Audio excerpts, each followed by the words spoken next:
Hello दोस्तों, आपका स्वागत है हमारे चैनल पर। आज हम क्लास 9 बायोलॉजी के chapter 1 the fundamental unit of life का एक डीप डाइव करेंगे।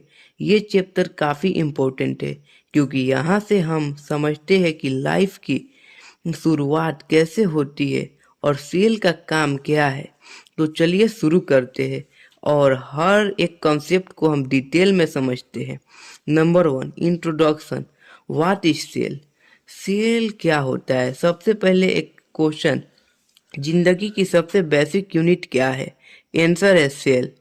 सेल को हम बिल्डिंग ब्लॉक ऑफ लाइफ कहते हैं क्योंकि हर लिविंग ऑर्गेनिज्म की बॉडी सेल से बनी होती है। एक सिंगल सेल भी एक पूरा ऑर्गेनिज्म हो सकता है, जैसे अमीबा, और ट्रिलियंस ऑफ सेल एक कॉम्प्लेक्स ऑर्गेनिज्म बना सकता है, जैसे ह्यूमंस। अब डिस्कवरी ऑफ सेल। सेल का डिस्कवरी 1665 में हुआ जब रॉबर्ट हुक ने अपने माइक्रोस्कोप के थ्रू एक कॉर्ड का स्लाइस देखा।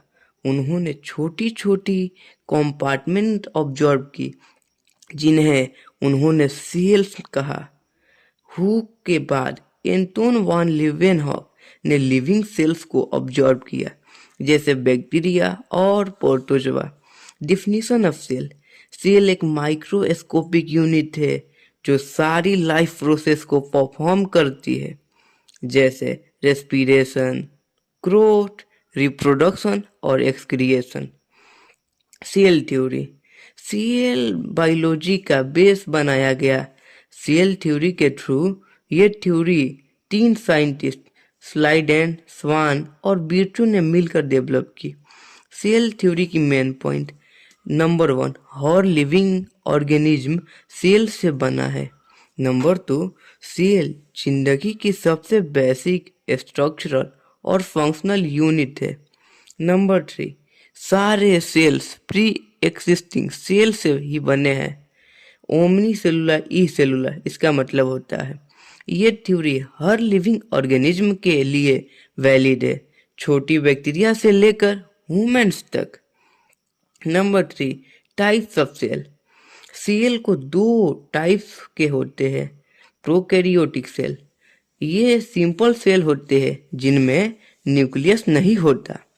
जेनेटिक मटेरियल डीएनए एक सर्कुलर फॉर्म में साइटोप्लाज्म के अंदर फ्रीली फ्लोट करता है। ऑर्गेनेल्स मेम्ब्रेन बाउंड नहीं होते। Example, bacteria, blue green algae, cyanobacteria. Number 2, eukaryotic cell. ये एडवांस और कॉम्प्लेक्स सेल्स होते हैं। इनमें न्यूक्लियस एक मेम्ब्रेन से इनक्लोज होता है। ऑर्गेनेल्स मेम्ब्रेन बाउंड होते हैं, जैसे माइटोकॉन्ड्रिया, इंडोप्लाज्मिक रेटिकुलम और Golgi apparatus. Example, plant cell, animal cell, fungi. अब आप समझ गए होंगे कि हम ह्यूमंस कौन सी कैटेगरी में आते हैं, यूकैरियोटिक सेल्स की। चलिए, number 4, structure of generalized cell. अब हम बात करते हैं एक सेल स्ट्रक्चर की। एक जनरलाइज सेल के मेन पार्ट्स होते हैं। नंबर 1, सेल मेम्ब्रेन या प्लाज्मा मेम्ब्रेन। ये एक थीन फ्लेक्सिबल मेम्ब्रेन है जो सेल के अंदर का इन्वायरमेंट बाहर के इन्वायरमेंट से अलग रखती है। ये सिलेक्टिवली परमेएबल होती है, यानी सिर्फ स्पेसिफिक मॉलिक्यूल्स को ही अंदर या बाहर जाने देती है। इसका मेन फंक्शन होता है न्यूट्रिएंट्स और ऑक्सीजन का अंदर आना, वेस्ट मटेरियल को बाहर जाना।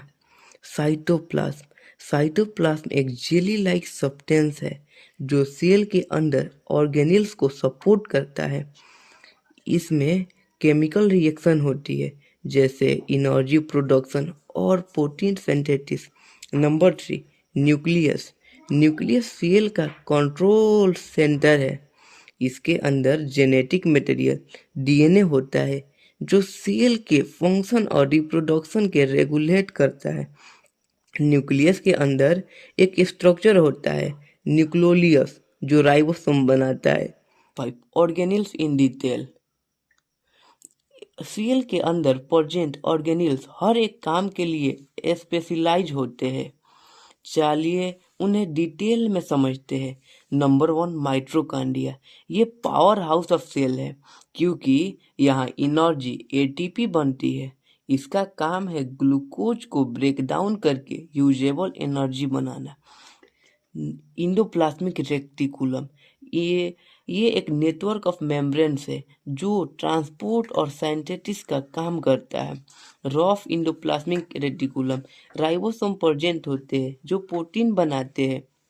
और स्मूथ इंडोप्लाज्मिक रेटिकुलम, इसमें लिपिड बनता है और डिटॉक्सिफिकेशन करता है। नंबर 3 पे आता है Golgi apparatus.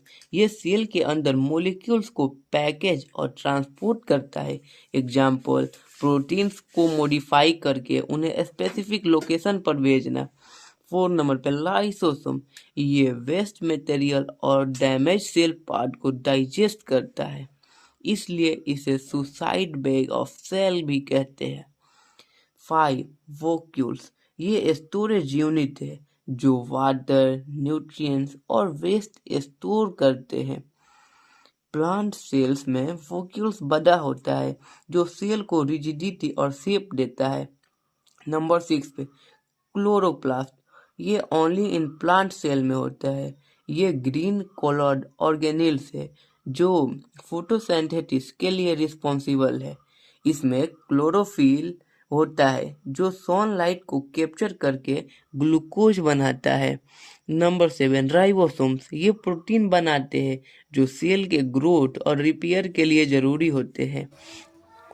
Number 6 plant cell versus animal cells. Plant और एनिमल सेल्स में कुछ मेजर डिफरेंसेस होते हैं। नंबर 1 सेल वॉल, जो प्लांट सेल में प्रेजेंट होता है जो सेलुलोज का बना होता है। एनिमल सेल में ये सेल वॉल एब्सेंट होता है।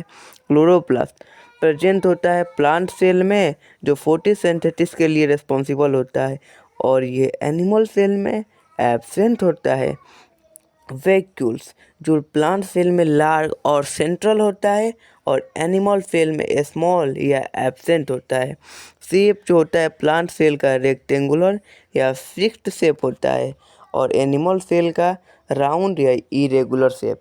और सेंट्रोइड एब्सेंट होता है प्लांट सेल में और प्रेजेंट होता है एनिमल सेल में, जो सेल डिवीजन में अपना वर्क करता है। प्लांट सेल का मेन काम है फूड प्रोडक्शन और स्टोरेज करना, जबकि एनिमल सेल ज़्यादातर मूवमेंट और स्पेशलाइज्ड फंक्शन के लिए होते हैं। 7 फन फैक्ट अबाउट सेल, कुछ अमेजिंग फैक्ट जो आपको सरप्राइज करेंगे। नंबर 1 ह्यूमन बॉडी में 37.2 ट्रिलियन सेल्स है और उनमें सिर्फ 1% एक्टिवली डिवाइड करते हैं।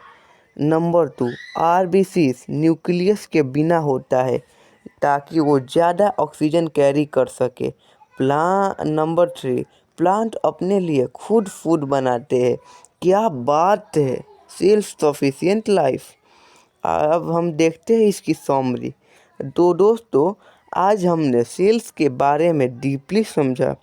सेल का डिस्कवरी और डिफिनीशन, सेल थ्योरी का है प्रिंसिपल, प्रोकैरियोटिक और यूकैरियोटिक सेल का डिफरेंसेस, सेल के स्ट्रक्चर और ऑर्गेनेल्स के डिटेल एक्सप्लेनेशन, प्लांट और एनिमल सेल के बीच डिफरेंसेस।